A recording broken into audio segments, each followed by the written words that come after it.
আসসালামু আলাইকুম প্রিয় বন্ধুরা, আপনারা কেমন আছেন? আলহামদুলিল্লাহ আমি ভালো আছি। তো প্রিয় বন্ধুরা, আজকে আবার আপনাদেরকে কর্ণফুলী নদীর তীরে নিয়ে আসলাম।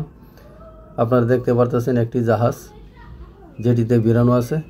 জাহাজটি যখন যেটিতে ভিড়ানো থাকে তখন অনেক মোটা মোটা রশি দিয়ে জাহাজটি আটকানো থাকে। তো প্রিয় বন্ধুরা, এই ভিডিওটি করার সময় সন্ধ্যা হয়ে গেছে, যার জন্য পর্যাপ্ত আলো নেই। তারপরেও যতটুকু পারতেছি আপনাদেরকে ভিডিও করে দেখানোর চেষ্টা করতেছি। তো প্রিয় বন্ধুরা, আপনারা দেখতে পারতেছেন কর্ণফুলী নদী। কর্ণফুলী নদী আজকে খুবই শান্ত,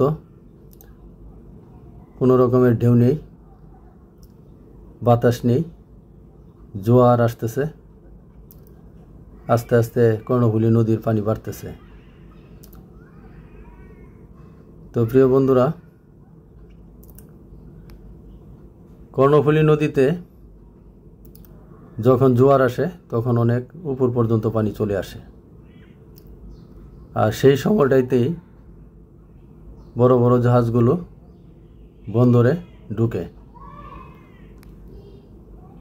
তো প্রিয় বন্ধুরা, আপনারা এই সামনে যে কারখানাটি দেখতে পারতেছেন, এই কারখানাটি হলো গ্যাস সিলিন্ডারের কারখানা।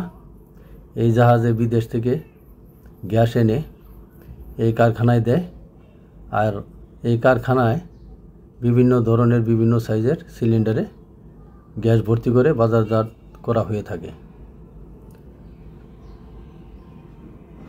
জাহাজটি খুবই সুন্দর।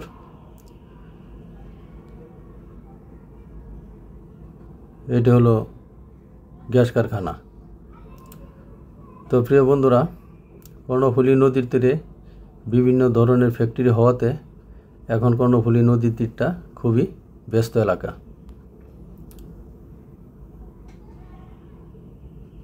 কর্ণফুলী নদীর ওই পারে একটি সাদা জাহাজ আপনারা দেখতে পারতেছেন, এটি হলো পর্যটক জাহাজ। এই জাহাজে করে পর্যটকরা বিভিন্ন জায়গায় ঘুরতে যায়, বিশেষ করে সেন্ট মার্টিন। আরেকটি জাহাজ বন্দরের দিকে যাচ্ছে, আপনারা দেখতে পারতেছেন।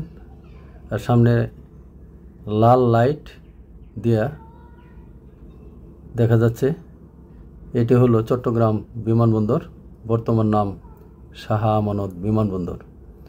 তো প্রিয় বন্ধুরা, খুব সুন্দর একটি এলাকা। নদীর পাড়ে আসলে খুবই ভালো লাগে। আমি প্রায় সময় নদীর পাড়ে এসে সময় কাটাই। কর্ণফুলী নদী এবং সাগরের মোহনার কাছাকাছি আমরা আছি। তো প্রিয় বন্ধুরা, আজকে এই পর্যন্তই। ভালো থাকবেন। আল্লাহ হাফেজ।